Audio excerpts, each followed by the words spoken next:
Bonjour à tous, bienvenue à ce nouvel entretien Parlons d'innovation pour le Réseau canadien d'innovation en alimentation. Mon nom est Isabelle Marquis. J'ai le plaisir aujourd'hui de m'entretenir avec deux personnes que je rêve d'interviewer depuis littéralement 2 ans. Sébastien Anger, qui est agronome agriculteur innovant à la ferme de l'Odyssée, et Marie-Josée Richer, cofondatrice de Prana.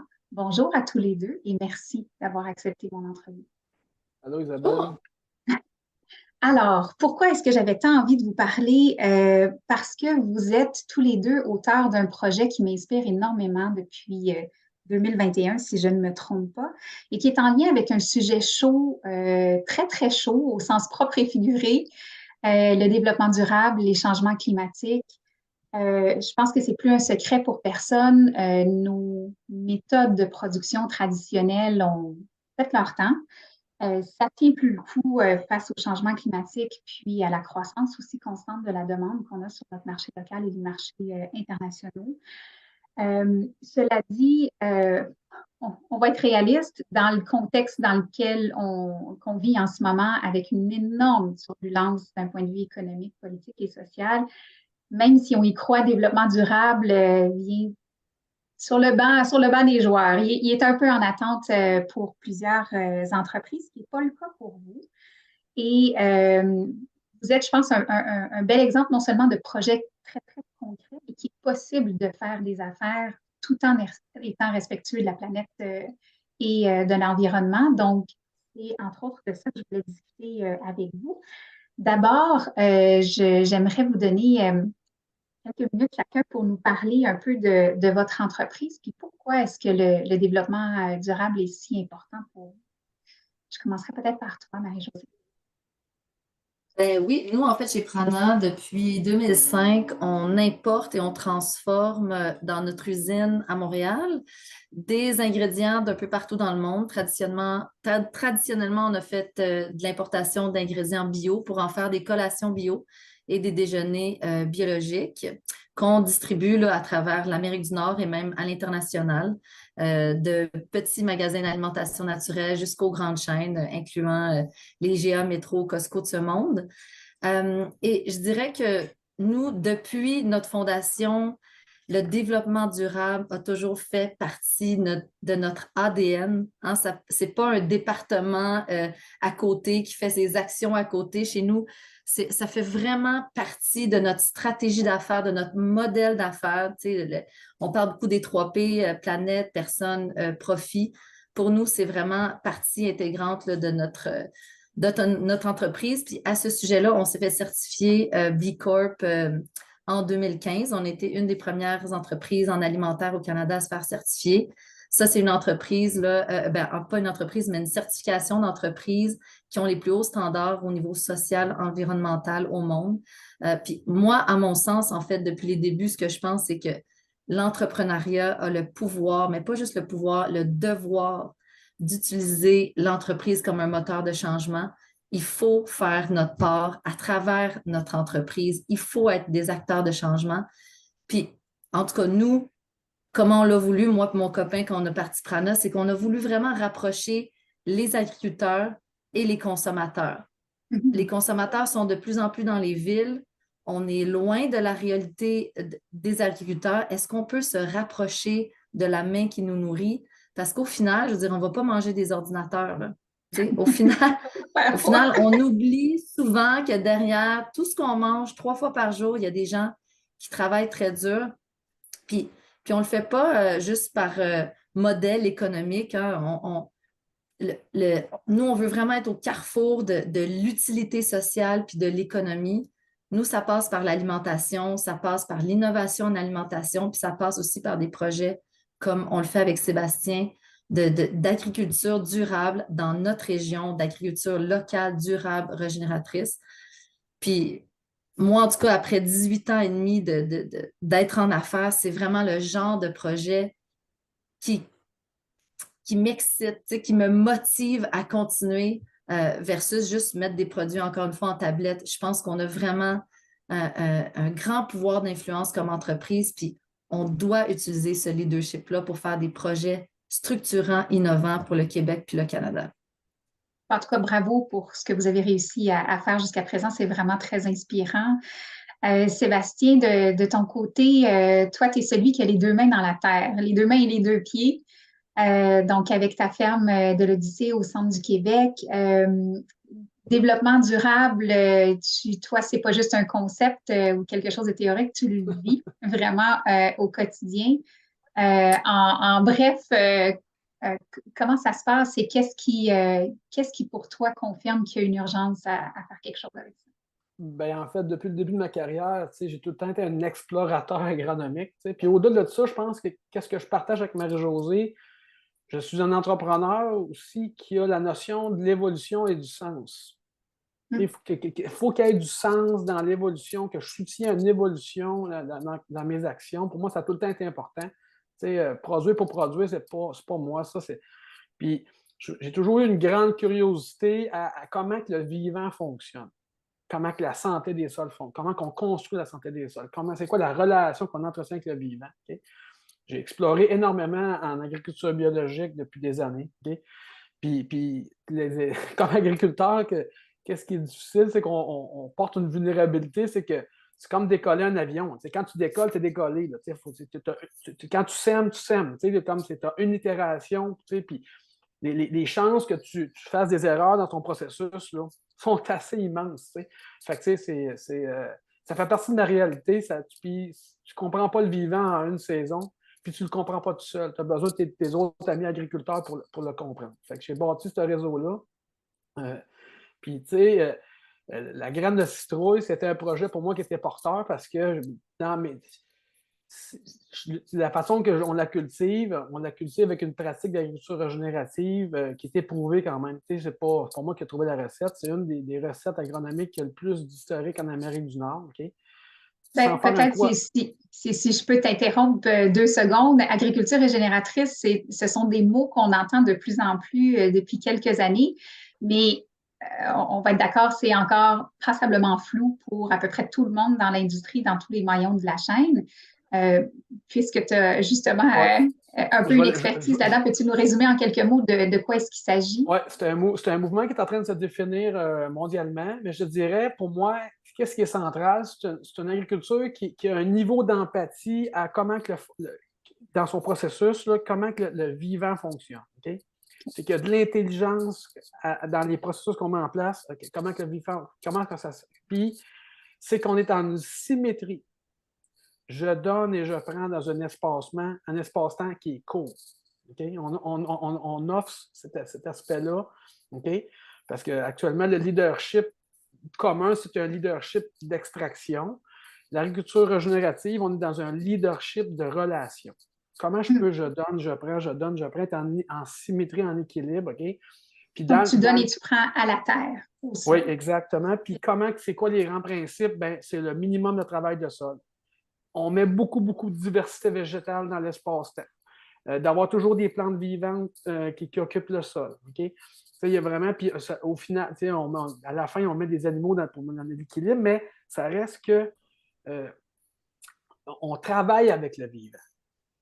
On travaille c'est ça, si je peux me permettre, ça le dit dans le mot lui-même, le but est de régénérer le sol et non de l'appauvrir parce que notre agriculture traditionnelle appauvrit nos sols. Là.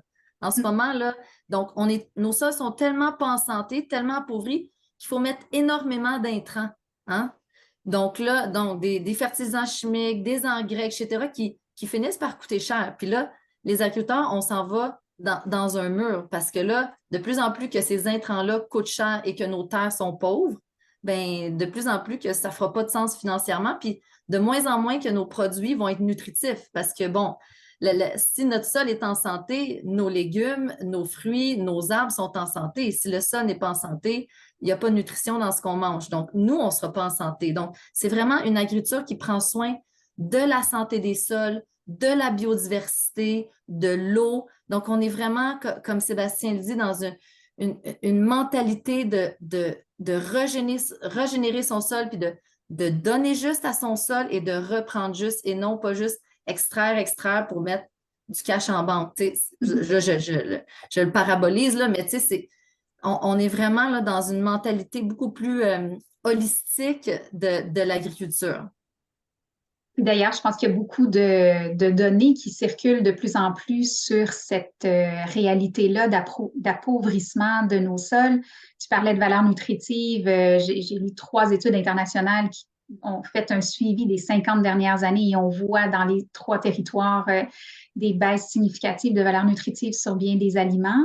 Et aussi, effectivement, sur la notion de biodiversité où on en parle énormément, qui est pour certains, le voient juste comme une protection du vivant, mais concrètement parlant, dans le champ, c'est autre chose. Sébastien, tu te définis entre autres comme designer de biodiversité.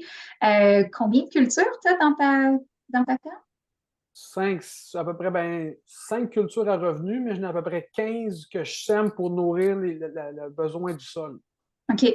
C'est ça, c'est vraiment un travail de synergie. Et bref, on met les plantes au service de ce qu'on souhaite en extraire au La final. diversité végétale, puis je pense qu'il ne faut pas sous-estimer l'aspect nutritif, hein? Santé des sols, les plantes en santé, puis l'humain en santé, ça, c'est des équations, puis ça, je pense que le défi, ça va être de le transcrire en véritable données, mais ça va être un des gros défis. Mais l'autre point, je voudrais ça rajouter, c'est l'aspect de la résilience.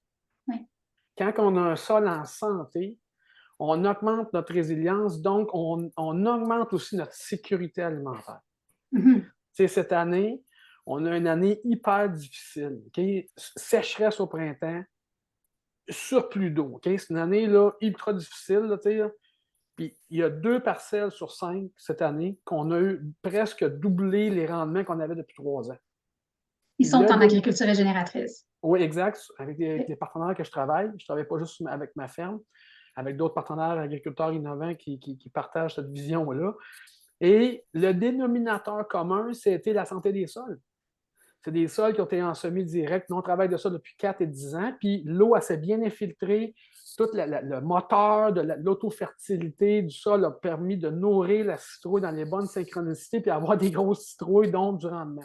OK? Mm-hmm. Fait que, c'est le vivant qui travaille pour toi. Là, puis plus que tu t'augmentes ton niveau d'empathie avec le vivant, comment que le vivant fonctionne, plus que ça fonctionne. Puis si je vais, sans faire un cours agronomique, qu'est-ce qu'on fait différemment? C'est qu'au lieu de semer dans un sol à nu, on sème, on fait semer à l'automne d'avant un seigle avec une veste velue, une légumineuse, OK? Au printemps, on sème en direct dans ce paillis végétal. Ça fait comme un genre de paillis végétal qui protège le sol, OK? Mais aussi qui donne l'espace-temps à la citrouille, contrôle les mauvaises herbes pour venir pousser. Puis ça vient protéger le sol, au niveau de la température du sol, et ainsi de suite. Puis là, les vers de terre, on le donne à nourrir les vers de terre. Les vers de terre construisent l'autofertilité. C'est comme tout un cycle. OK? Puis juste en termes de gaz à effet de serre, là, juste le seigle qui pousse versus un sol à nu, là, on parle de 66 % moins de potentiel de risque de protoxyde d'azote en termes d'émissions. Okay. Okay? C'est énorme. Plus du carbone qui a été capté qu'on donne au sol. Un potentiel de séquestration. Fait que, ça, c'est une des grands potentiels des techniques qu'on met en œuvre, okay? Puis la valeur n'est pas encore captée. Okay? Ben, ça fait déjà plusieurs points, je pense, majeurs que vous mentionnez à tour de rôle qui nous démontrent entre les lignes des avantages de pratiques comme ce que vous avez choisi. À la fois la résilience, comme tu viens de nous dire, dans des situations, puis on le sait, là, on n'arrête pas d'en entendre parler, puis je pense que c'est un fait que ce ne sera pas plus facile d'une année à l'autre. On s'en va vers des années de plus en plus difficiles avec de plus en plus de variations au niveau de température. Donc, si le sol est plus résilient et qu'il arrive à bien produire, voire mieux produire, même dans des conditions difficiles, on a besoin de ça. Meilleure valeur nutritive. En plus d'avoir un impact positif d'un point de vue environnemental sur les gaz à effet de serre. Donc, on en émet moins, on en capte plus. Bref, les avantages sont, me semblent multiples, pour tous, en fait, à tous les niveaux. J'aimerais justement, on a mentionné rapidement le mot citrouille à quelques reprises, mais on n'a pas dévoilé ou clarifié de quel projet est-ce qu'il s'agit exactement, ce que je faisais référence dans mon intro. Marie-Josée, tu nous disais tout à l'heure, vous avez décidé de faire équipe avec Sébastien il y a de cela quelques années, 2021, si je ne me trompe pas, sur un projet assez ambitieux de culture de graines de citrouille locales en méthode régénératrice. Parlez-moi un petit peu de ce projet-là et qu'est-ce qui vous a amené à vouloir faire cette collaboration-là avec Sébastien? Puis je vais le laisser renchérir. Ben moi, ça faisait longtemps que j'avais un projet d'agriculture locale en tête. Quand on s'est fait certifier B Corp, justement, on a fait une analyse de cycle de vie, de tout l'impact environnemental de tous nos produits chez Prana, en fait, de notre empreinte environnementale. Et les résultats sont revenus vraiment contre-intuitifs. 80% de notre empreinte environnementale chez Prana, elle provient de l'agriculture. Puis là, on se disait, bon, OK, qu'est-ce qu'on fait? Tu sais, je veux dire, qu'est-ce que nous, quelle est notre influence au niveau de l'agriculture? Est-ce que on s'y met avec les amandes, les noix de cajou, tout ça, ça me semblait un peu compliqué de faire un projet à l'international. Puis, en parallèle, j'étais allée en Autriche en 2009, puis il y avait de la graine de citrouille vraiment partout. Puis je m'étais dit, il me semble qu'on a un climat à peu près pareil au Québec. Pourquoi on ne fait pas pousser nos graines ici? Puis là, bon, le temps a passé. Et puis, je savais aussi qu'on importait énormément de graines de citrouille d'Europe et de Chine. Puis, je me disais, bon, c'est peut-être un produit qu'on préfère ici parce qu'évidemment, les noix de cajou, malheureusement, ça ne va pas pousser à Granby. Fait que quand Sébastien m'a appelé en 2020 et m'a dit, écoute, Marie, j'ai vraiment un projet super innovant, une graine de citrouille qu'on ferait pousser ici à Saint-Monique-de-Nicolet. Ça serait un projet porteur. Mon but, c'est de faire un network, dans le fond, d'agriculteurs qui ferait pousser cette graine de citrouille-là pour toi, puis de te fournir en graine de citrouille, puis on ne le ferait pas juste en agriculture conventionnelle, on ferait en agriculture régénératrice. Ça serait un peu la pierre angulaire de prouver que cette agriculture-là peut fonctionner au Québec. Ça serait un modèle aussi avec tout le réseau d'agriculteurs qu'on développerait ensemble, un modèle pour peut-être d'autres cultures. Puis j'ai dit, ben moi, c'est exactement ça que Prana, on veut faire. Tu sais, encore une fois, le pont entre le consommateur puis la main qui nous nourrit, un projet à l'échelle locale. On peut raconter cette histoire-là. Je pense que les consommateurs sont friands de savoir bien, justement qui a derrière, qui travaille derrière. Après, des fois, bon, on s'entend entre ce qu'ils veulent et ce qu'ils achètent au magasin. Des fois, le consommateur, il y a peut-être une petite dichotomie. On a tous des grandes valeurs, mais quand il y a 50 cents de moins, bref, c'est un peu, je pense que plusieurs transformateurs, plusieurs manufacturiers vont pouvoir s'identifier. Là, c'est toujours de trouver un peu le sweet spot là, entre, c'est ça, entre le coût des matières premières puis le consommateur. Mais je pense qu'avoir quelque chose ici à l'échelle locale, en tout cas, les Québécois, les Canadiens veulent vraiment s'identifier à ce genre de projet-là. Puis pour moi, c'était vraiment un projet d'emblée où je me disais, ah, ben là, est-ce qu'on peut arrêter d'importer de la graine de citrouille puis avoir un approvisionnement 100% local? Et puis, Sébastien, pourquoi avoir choisi la graine de citrouille? L'idée venait d'où? Ah, la graine de citrouille est venue à moi. C'est venu quand j'ai une période, c'est une graine nue, hein, puis que j'étais très vulnérable à ce moment-là. Il y avait un sens dans cet élément-là, mais pour plusieurs raisons, c'est un produit. Tu sais, en agriculture, ben, quand tu es agriculteur, il y a toujours trois gros enjeux. Les enjeux agronomiques, les enjeux de transformation, de conditionnement, puis les enjeux de mise en marché. Tu sais. Puis c'est la somme des trois qui fait ta rentabilité nette. Tu sais. Puis moi, je ne peux pas être bon dans tout. Puis ça, quand j'ai vu le projet, ça ne se faisait pas au Québec. Il y avait une grande, je voyais qu'il y avait une grande désirabilité. Je connaissais déjà Marie-Josée à ce moment-là. Tu sais. Ben, l'enjeu agronomique, il était énorme, mais c'est là que j'avais les plus grandes forces. Puis comme entrepreneur, je dis, je vais m'appuyer dans mes plus grandes forces, puis j'essaie de répondre à un besoin. Puis c'est sûr que les graines de citrouille, j'avais aussi une vision de projet de valorisation de l'agriculture par les données. Okay? Je m'intéresse beaucoup à l'aspect des données. Puis dans le monde agroalimentaire, c'est difficile de faire des changements. Il y a tellement d'acteurs, il y a tellement d'étapes. C'est comme un labyrinthe incroyable. T'sais. Puis je me dis, commençons par une chose ultra concrète. Okay? Petit, très minimal, mais qui a un grand pouvoir d'agilité. Okay? C'est la graine de citrouille pour moi. Okay? Puis là, tu vois, on rallie des agriculteurs ensemble. On va faire petite équipe, mais on va faire une histoire qui fait du sens. OK? Puis là, tu vois, en ce moment, le projet de citrouille, oui, il y a la production, il y a tout l'aspect de local, le produit, mais il y a aussi un projet qui est en train de travailler sur un tableau de bord digital. OK. Okay? Où ce qu'on va venir tout mesurer, toutes les matrix, les mesures de tout l'aspect régénératif. OK?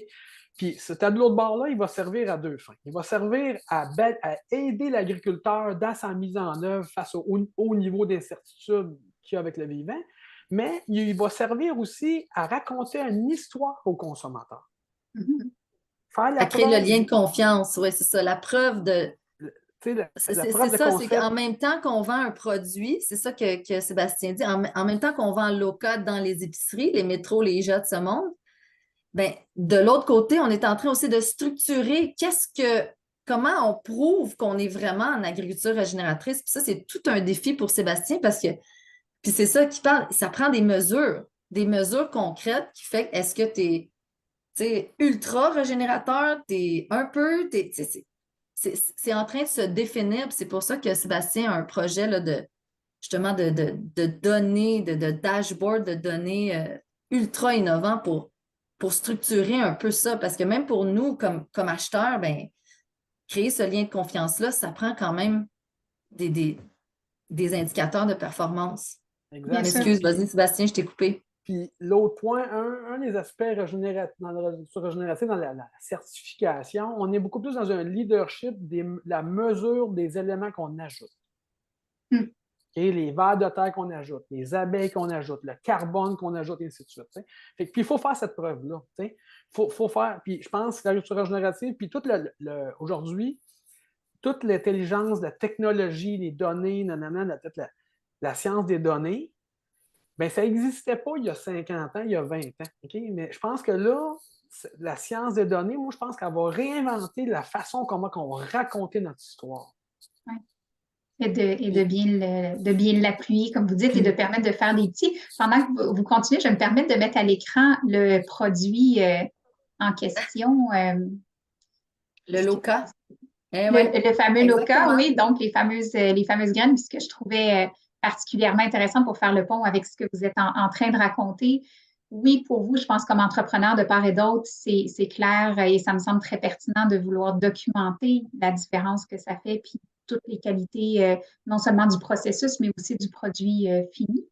Mais déjà, avec ce que vous avez, il y a déjà une belle histoire qui se raconte. Donc, non seulement la mise en valeur, que ce soit locale, mais clairement, vous l'affichez clairement que ça vient d'agriculture régénératrice avec le petit dessin, le petit sketch de Sébastien, j'imagine, Oui, exact. qui l'illustre. Puis toute sa biodiversité, tu sais, Sébastien est comme entouré de toute sa biodiversité. On voit des abeilles, puis on voit vraiment que c'est vraiment une histoire de cœur au départ, tu sais. C'est vraiment une histoire de relation avec le vivant, comme Sébastien le dit, puis relation avec le vivant, donc relation avec toutes les parties prenantes, hein, Sébastien avec moi avec les consommateurs. Donc, tu sais, au final, c'est ça aussi du développement durable, c'est de créer des relations qui sont durables, puis de nourrir les gens, pas juste physiquement, mais nourrir leur corps, leur esprit, leur cœur. C'est sûr qu'on aspire à beaucoup, mais bon, tout ça et on l'espère mis dans ce petit sac-là, puis on espère que les gens y goûtent quand ils croquent dans une graine de citrouille. Ben, elles sont vraiment excellentes. En tout cas, ça, je le confirme pour ceux qui ne l'auraient pas encore essayé. Le goût, la texture, elles sont vraiment très, très bonnes. Je comprends bien aussi entre les lignes avec ce que vous nous partagez que vous avez envie non seulement que ça dure, mais que ça fasse des petits. Ce genre de projet-là, je le souhaiterais de tout cœur aussi parce que je pense qu'il y a non seulement un besoin pour ça, mais beaucoup de place pour d'autres belles collaborations comme les vôtres. Vous aviez l'avantage de vous connaître déjà. Ce qui est pas le cas de beaucoup de producteurs ou de transformateurs, d'avoir déjà ces connexions-là ou ces ponts-là. Quels conseils vous pourriez partager à ceux qui nous écoutent, qui souhaiteraient explorer et mettre en place peut-être une aventure comme la vôtre ou un projet? C'est cultiver l'empathie dans tous les niveaux, je pense, d'avoir la curiosité des enjeux, des besoins de l'autre, hein, dans toutes les sphères. Je pense que c'est l'assise principale, à mon avis. Tu sais. Euh, Est-ce qu'on peut t'appeler? Es-tu réceptif si tu as d'autres transformateurs qui t'appellent et qui te disent, moi, j'ai oh, envie oui. de faire quelque chose, peux-tu cultiver quelque chose pour moi? Ou Ben, exact. Ben, pour l'instant, tu sais, explique-moi, là, apprends-moi ce que mais c'est. pour l'instant, j'ai un focus de faire un success story avec Marie-Josée dans ce projet-là. OK? Je ne peux pas Parfait. prendre des enjeux de front, de toutes les. Puis, moi, je me suis dit, le projet de l'OCA, ça va être pour moi une balise du futur. OK? T'sais, parce que qu'est-ce qu'on va réaliser dans ce projet-là? Pour moi, on va pouvoir le réutiliser ou l'ajuster dans une autre culture. OK? Parce que je pense qu'une des grandes différences, souvent, dans les entreprises, on certifie une entreprise agricole. Dans cette vision-là, au lieu de certifier une entreprise agricole, on va certifier un design agronomique. C'est pas la même chose. Puis on est plus dans Mhm. une vision filière versus toute la ferme au complet. On vient certifier un aménagement dans l'espace-temps. En tout cas, bref. Sans Puis rentrer dans le détail. vois-tu quand même un potentiel et une possibilité de déployer ça à l'échelle non seulement de la province, mais pourquoi pas Ben, moi, nationale? moi, après ça, moi, le cas, dans 5 ans, ce modèle-là, il peut s'implanter aux États-Unis s'il est bien construit, là, avec des bons partenaires. C'est on, on- c'est ça. Moi, j'ai une vision plus grande que le Québec, mais commençons à être bons ici en premier. OK? Puis à faire bien les choses, faire une histoire de succès, ce qu'on a tout attaché, tous les éléments, les parties prenantes, dans le sens, on n'a pas attaché, mais veut dire, on les a intégrés, puis on a construit. OK? Puis, c'est ça, moi, je pense que ça Éventuellement, on va. pourra aussi s'attaquer à d'autres cultures, que ce soit l'avoine, que ce soit des edamame. C'est pas les idées qui manquent, je pense, de la part de Sébastien. Euh, puis je pense que c'est de notre responsabilité comme manufacturier, comme transformateur, de challenger le statu quo, d'avoir des projets porteurs pour augmenter notre résilience. On prend pour acquis, en tout cas, je pense que la plupart de nous prend pour acquis que la planète va rester comme un peu comme ça, puis que moi, je vais pouvoir importer mes noix, mes fruits secs, etc., d'un peu partout. Mais quand on est dans un climat qui est changeant, avec on est maintenant une planète entière, on est global, où on, on- on a tranquillement de plus en plus, ben pas tranquillement, ça a toujours été ça, mais on a de plus en plus d'enjeux politiques aussi. On le voit, là, la guerre en Ukraine, nous, ça nous a largement affecté au niveau de l'huile de tournesol, au niveau de certains de nos intrants. Je veux dire, la façon qu'on fait des affaires, la façon dont on importe nos ingrédients, je ne sais pas si ça va être la même chose dans 10 ans. Avec les changements climatiques, avec les guerres, avec l'instabilité politique. Donc, d'avoir des projets porteurs ici, au Canada, en agriculture durable, à mon sens, c'est vraiment notre devoir en tant qu'entreprise canadienne de commencer à semer les graines pour une souveraineté alimentaire. Tout le monde en parle, la souveraineté alimentaire, sincèrement, tout le monde nous le dit. Quels sont les projets vraiment aujourd'hui de souveraineté alimentaire, les projets qui sont appuyés, les projets d'envergure? Il n'y en a pas tant. En agriculture, il n'y en a pas tant. J'imagine qu'il y en a, je ne les connais pas tous, mais je suis certaine qu'on peut en développer plus. Puis ça, c'est la responsabilité du manufacturier. Il faut rester curieux, il faut aller vers les agriculteurs, puis dire, regarde, il y a un marché, développons-le ensemble. Est-ce que tu es capable de me faire ça? C'est sûr qu'il faut être un peu créatif. Il ne faut pas avoir peur d'aller vers l'autre, justement, comme Sébastien le dit, en empathie puis d'aller vers les agriculteurs, puis de dire, c'est quoi vos enjeux? Qu'est-ce que vous vivez? Puis comment nous, comme manufacturiers, on peut vous aider? Donc, c'est vraiment là, une relation qu'il faut développer avec les gens d'ici, parce que, en tout cas, je ne sais pas qu'est-ce que ça va être dans 10 ans, sincèrement. On le voit, là, je veux dire que ce soit des gels en Turquie, des gels ici, euh, des sécheresses, de l'instabilité. Je veux dire, on prend pour acquis que notre café va être comme ça dans 10 ans, ou même le chocolat, c'est un enjeu On n'en est plus. énorme. Oui. Au niveau planétaire, c'est énorme. On ne sait même pas si on va avoir du chocolat dans 10 ans. Il y a vraiment des enjeux. Les gens ne se rendent pas compte, mais il y a vraiment des enjeux au niveau de l'alimentation énormes. Même les experts s'entendent pour dire que l'agriculture, c'est la plus grande menace de l'humanité sur Terre. Je veux dire, Mm. c'est énorme. C'est ça qui menace la race humaine le plus, je veux dire, la façon dont on ferait de l'agriculture. Mais si on change notre agriculture, c'est aussi la clé vers la solution. Tu sais, Oui. je veux dire, en tout cas, c'est vraiment tout un. Il va falloir Mhm. vraiment réfléchir comme nation à notre souveraineté alimentaire. Tu sais, puis pour soutenir ce que Marie-Josée a dit, que je parlais d'empathie, je rentre dans le monde de l'agriculture, là.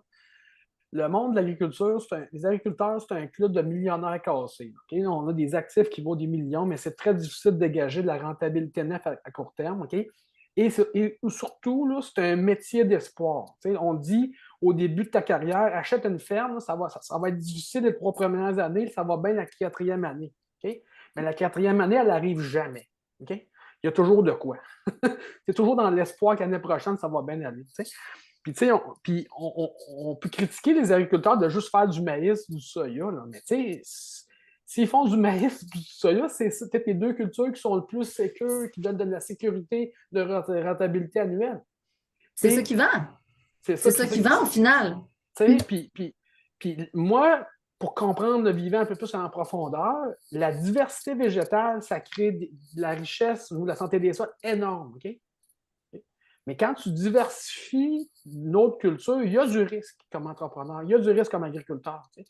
Puis je pense qu'il faut soutenir ce risque-là en termes de rentabilité, en termes de suivi, de formation et tout. Tu sais, c'est pas. Puis un des aspects, quand tu embrasses l'agriculture régénérative, c'est nécessairement aussi embrasser de la complexité. Le leadership monétaire actuel, c'est lui, là, il fait un focus sur la simple. On simplifie les processus. OK? En Poser le agriculture, contraire. en agriculture régénérative, là, souvent on est dans des logiques de cultiver une espèce par espace-temps. Là, on dit non, non, non, on va en cultiver 3 ou 4 en même temps. Oh, t'as peu, là, c'est pas mal plus complexe. Mais comment tu fais pour soutenir de la complexité du risque différent à l'agriculteur? Ça C'est prend beaucoup plus clairement une des pensée à long programmes. terme. Oui. C'est ça, c'est pas je mets maintenant, puis là, je récolte le plus possible. Il ne pense pas en termes d'une année. Il pense en termes de 5, 10, 20 ans. Puis ça, on va se le dire, les banques, les gouvernements, ça insécurise tout le monde. C'est Mhm. pas un modèle de court terme où le rendement est clair. Donc, c'est sûr que Sébastien a des enjeux de se faire réellement appuyer financièrement parce que c'est tellement innovant. Puis l'innovation en agriculture, ben, les banques, on n'aime pas bien ça. On s'entend Exact. là. Puis Mais il y a une loi principale, là, quand je mets un design agronomique, OK, souvent on a une tendance à prendre toujours 100% si la nature nous donne. OK? Il y a une règle 100%, c'est 80-20. Je prends 80% et je redonne 20%. OK? Les vers de terre, ils n'apparaissent pas par magie. Il faut que tu donnes à la terre. Des fois, ça prend 3-4 ans, puis il faut que tu aies confiance envers le sol. Ça, c'est pas évident. Puis, parce puis, qu'on ne le voit quand, pas. puis quand tu as toute la pression de tes voisins, quand tu vas dans cette loi-là de 80-20, puis tu te compares à tes voisins qui prennent toujours 100%, OK? Puis tu dis, hey, la santé de mon sol va me donner des dividendes annuels dans 4-5 ans. Okay, tu as de l'air un peu fou à court terme. Tout l'aspect social aussi, de toute la.